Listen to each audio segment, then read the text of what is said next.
Hello friends, welcome back to our YouTube channel TG Pathshala. आज इस video में हम भारतीय संविधान की अनुसूचियों के बारे में पढ़ेंगे।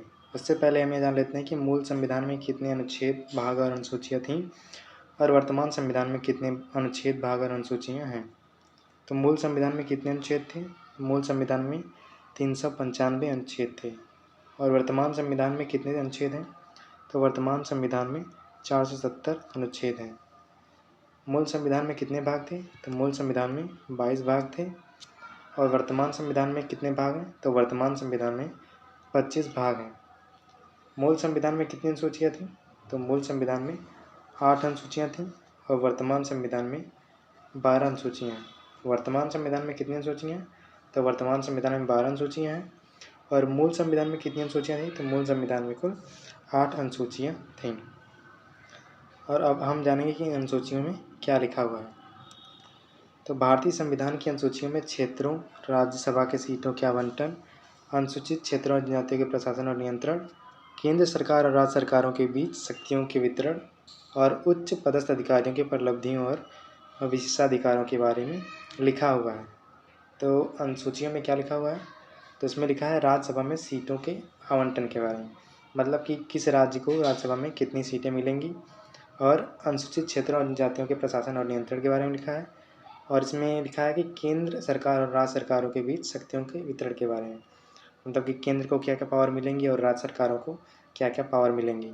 और उसके अलावा उच्च पद पे जो अधिकारी हैं उनकी परिलब्धियों और विशेषाधिकारों के बारे में लिखा हुआ है।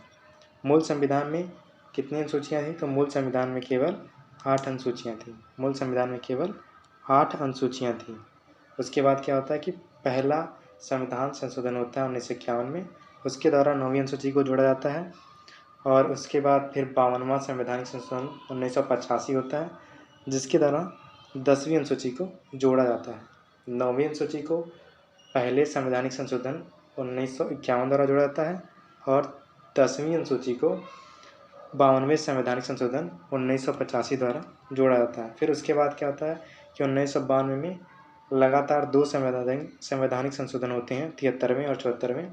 उसके दौरान 11वीं और 12वीं अनुसूची को संविधान में जोड़ा जाता है। 1992 में 2 संवैधानिक संशोधन होते हैं, 73वां कॉन्स्टिट्यूशनल अमेंडमेंट और 74वां संवैधानिक संशोधन।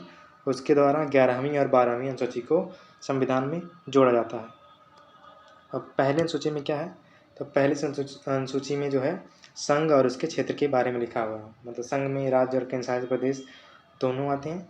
तो इसमें क्या लिखा हुआ है? राज्य के नाम और उनके क्षेत्रीय अधिकारों के बारे में और केंद्र शासित प्रदेशों के नाम और उनके क्षेत्रीय अधिकार और विस्तार के बारे में लिखा हुआ है। पहली अनुसूची में क्या लिखा हुआ है? तो पहली अनुसूची में राज्य और केंद्र शासित प्रदेशों के नाम और उनके क्षेत्रीय अधिकारों के बारे में लिखा हुआ है। उसके बाद दूसरी अनुसूची में क्या लिखा हुआ है? दूसरी अनुसूची में वेतन और भत्तों के बारे में लिखा हुआ है। दूसरी अनुसूची जो है इसमें मतलब कि जो भारत के राष्ट्रपति हैं, भारतीय राज्यों के राज्यपाल हैं, लोकसभा के अध्यक्ष और उपाध्यक्ष हैं, राज्यसभा के 4 सभापति हैं, उपसभापति, राज्य विधानसभाओं के अध्यक्ष और उपाध्यक्ष, सर्वोच्च न्यायालय के न्यायाधीश और उच्च न्यायालय के न्यायाधीश और भारत के नियंत्रक एवं महालेखा परीक्षक, जिनको हम CAG कहते हैं, इन सब के वेतन और भत्तों के बारे में लिखा हुआ है दूसरी अनुसूची में। दूसरी अनुसूची में क्या लिखा हुआ है? तो दूसरी अनुसूची में वेतन और भत्तों के बारे में लिखा हुआ है। अब आते हैं तीसरी अनुसूची। तीसरी अनुसूची में क्या लिखा हुआ है? तो तीसरी अनुसूची में शपथ के बारे में लिखा हुआ है कि शपथ, इसमें जो है कि केंद्रीय मंत्री, संसदीय चुनाव के उम्मीदवार, संसद के सदस्य, सर्वोच्च न्यायालय के न्यायाधीश, भारत के नियंत्रक और महालेखा परीक्षक, राज्य के मंत्री, राज्य विधानमंडल के चुनाव के उम्मीदवार, राज्य विधानमंडल के सदस्य, उच्च न्यायालय के न्यायाधीश, इन सब के शपथ के बारे में लिखा हुआ है। तीसरी अनुसूची में इन लोगों के शपथ के बारे में लिखा है। लेकिन तीसरी अनुसूची में राष्ट्रपति, राज्यपाल और उपराष्ट्रपति के शपथ के बारे में नहीं लिखा हुआ है। तीसरी अनुसूची में राष्ट्रपति, उपराष्ट्रपति और राज्यपाल, इन तीनों की शपथ के बारे में नहीं लिखा हुआ है। अब आते हैं चौथी अनुसूची पर। चौथी अनुसूची में क्या लिखा हुआ है? तो राज्यसभा के सीटों का बंटवारा। चौथी अनुसूची में राज्यसभा के सीटों की बंटवारे के बारे में लिखा हुआ है कि इसमें लिखा हुआ है कि राज्य और केंद्र शासित प्रदेशों को राज्यसभा में सीटों के आवंटन से संबंधित प्रावधानों से संबंधित है चौथी अनुसूची। चौथी अनुसूची में राज्यसभा के सीटों के बंटवारे के बारे में लिखा है, किस राज्य को कितनी सीटें मिलेंगी। उसके बाद आती है 5वीं अनुसूची। 5वीं अनुसूची में क्या लिखा हुआ है, तो 5वीं अनुसूची में अनुसूचित क्षेत्र के प्रशासन के बारे में लिखा है। 5वीं सूची में क्या लिखा हुआ है, इसमें भारत के अनुसूचित क्षेत्रों और अनुसूचित जनजातियों के प्रशासन और नियंत्रण से संबंधित प्रावधान शामिल हैं। 5वीं अनुसूची में क्या लिखा हुआ है, तो 5वीं अनुसूची में अनुसूचित क्षेत्र के प्रशासन के बारे में लिखा हुआ है। 6ठी अनुसूची।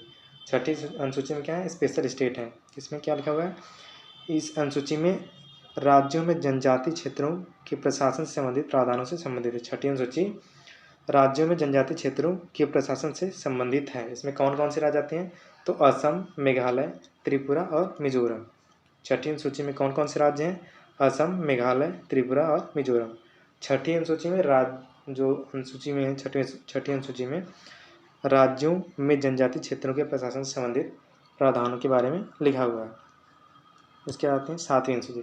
7वीं अनुसूची में क्या लिखा है, तो इस 7वीं अनुसूची में तीनों सूचियाँ शामिल हैं, संघ सूची, राज्य सूची और समवर्ती सूची। 7वीं सूची है, इसमें 3 सूचियाँ शामिल हैं, संघ सूची, राज्य सूची और समवर्ती सूची, जो संघ और राज्यों के बीच शक्ति को विभाजित करती हैं। 7वीं अनुसूची जो है, इसमें संघ सूची, राज्य सूची और समवर्ती सूची के बारे में मतलब लिखा हुआ है, और इससे जो है संघ और राज्यों के बीच शक्ति का विभाजन होता है।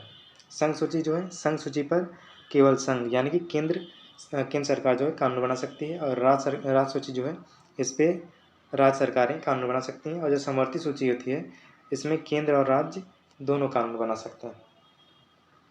इसके बाद आती है 8वीं अनुसूची। 8वीं अनुसूची में क्या लिखा हुआ है, तो 8वीं अनुसूची में भाषा के बारे में लिखा है कि कौन कौन सी भाषाएँ हमारे संविधान में शामिल थीं। तो मूल संविधान में 14 भाषाएँ थीं। मूल संविधान में 14 भाषाएँ थीं। और इसके बाद क्या होता है कि अब जो है वर्तमान में 22 भारतीय भाषाओं को इस सूची में शामिल किया गया, जिनको भारतीय संविधान द्वारा मान्यता प्राप्त है। तो पहले 14 भाषाएँ थीं, बाद में 22 भाषाएँ हो गई। तो कैसे हुई, तो पहले हुआ 21वां संविधान संशोधन 1976, उसके द्वारा सिंधी भाषा को संविधान में जोड़ा गया। 21वां संविधान संशोधन 1976 द्वारा सिंधी भाषा को संविधान में जोड़ा गया और इसको मान्यता मिली। इसके बाद क्या होता है, 71वां संविधान संशोधन 1992। 71वां संविधान संशोधन 1992 होता है, उसके द्वारा 3 भाषाएँ इसके द्वारा 3 भाषाएँ जुड़ती हैं, नेपाली, मणिपुरी और कोंकणी, नमक को जोड़ा गया। 71वें संविधान संशोधन 1992 द्वारा नेपाली, मणिपुरी और कोंकणी इन 3 भाषाओं को जोड़ा गया। इसको याद रखने के लिए ट्रिक है नमक, न से नेपाली, म से मणिपुरी और क से कोंकणी हो जाता है। फिर इसके बाद 92वां संविधान संशोधन 2003 में होता है, उसके द्वारा 4 भाषाएँ जोड़ी जाती हैं, बोडो, संथाली, डोगरी और मैथिली। 92वां संविधान संशोधन 2003 होता है, उसके द्वारा 4 भाषाएँ बोडो, संथाली, डोगरी और मैथिली को जोड़ा जाता है। तो 8वीं अनुसूची में भाषा के बारे में लिखा है। मूल संविधान में केवल 14 भाषाएँ थीं, जिनको संविधान द्वारा मान्यता प्राप्त थी, लेकिन वर्तमान में कुल कितनी भाषाएँ हैं, तो वर्तमान में कुल 22 भारतीय भाषाओं को मान्यता मिली है, जो संविधान में शामिल हैं। 9वीं अनुसूची में क्या है, भूमि सुधार कानून। 9वीं अनुसूची में भूमि सुधार कानून के बारे में लिखा हुआ है, और 9वीं अनुसूची को प्रथम संविधान संशोधन 1951 द्वारा जोड़ा गया था।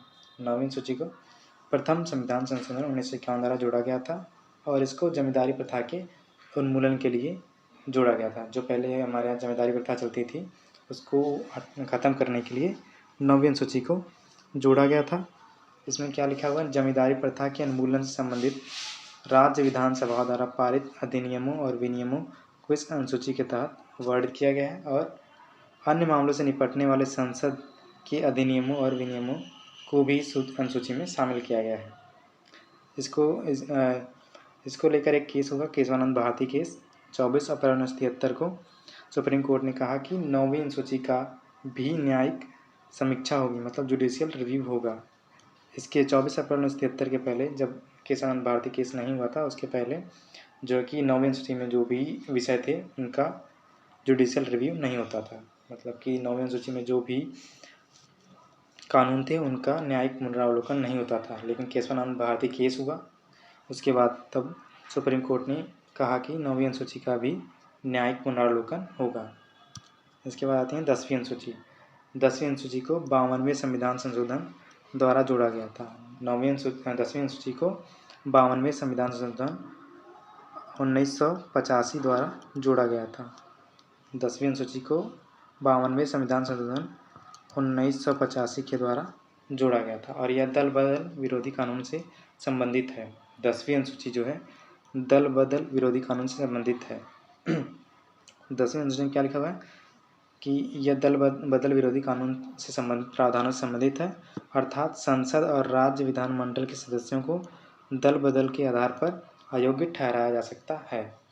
10वीं अनुसूची में क्या है, दल बदल विरोधी कानून, और 10वीं अनुसूची 52वें संविधान संशोधन 1985 द्वारा जोड़ी गई थी। फिर आते 11वीं अनुसूची। 11वीं अनुसूची को 73वें संविधान संशोधन 1992 द्वारा जोड़ा गया। 11वीं अनुसूची को 73वां संविधान संशोधन 1992 द्वारा जोड़ा गया और इस अनुसूची में पंचायतों की शक्ति, अधिकार और उत्तरदायित्वों से संबंधित है। 11वीं अनुसूची में पंचायतों की शक्ति, अधिकार और उत्तरदायित्वों के बारे में लिखा गया है और इसमें कुल 29 विषय का वर्णन है। 11वीं अनुसूची में कुल 29 विषय का वर्णन है और यह पंचायतों की शक्ति, अधिकार और उत्तरदायित्व से संबंधित है। 11वीं अनुसूची लागू कब होती है, तो 11वीं अनुसूची लागू होती है 24 अप्रैल 1993 को। 11वीं अनुसूची 24 अप्रैल 1993 को लागू होती है। फिर इसके बाद आती है 12वीं अनुसूची। 12वीं अनुसूची कब जोड़ी गई, तो 12वीं अनुसूची 74वां संविधान संशोधन 1992 द्वारा जोड़ी गई। 12वीं अनुसूची 74वां संविधान संशोधन 1992 द्वारा जोड़ी गई और इस अनुसूची में नगर पालिकाओं की शक्ति, अधिकार और उत्तरदायित्वों से संबंधित 18 विषयों का वर्णन किया गया है। 12वीं अनुसूची में नगर पालिकाओं की शक्ति, अधिकार और उत्तरदायित्वों का वर्णन है और कुल 18 विषयों का वर्णन किया गया है। तो 11वीं अनुसूची में पंचायत की शक्ति, अधिकार और उत्तरदायित्व के बारे में है और 12वीं अनुसूची में नगर पालिकाओं की शक्ति, अधिकार और उत्तरदायित्व से संबंधित है।